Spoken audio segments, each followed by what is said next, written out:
Kaya pala ganito ang naging resulta ng kapalaran ko. Kasi alam ng Diyos na kaya ko. Sa edad kong to, napagod na akong magmadali.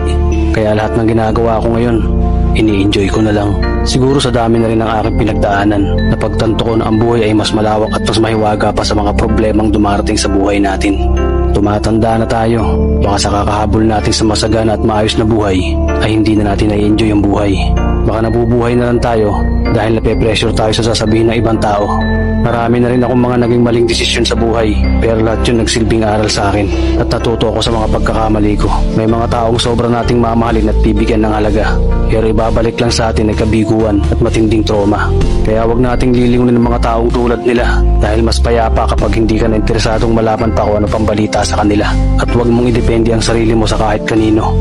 Tandaan mo, kahit sarili mong anino, iiwan ka din nito kapag madilim na ang paligid mo.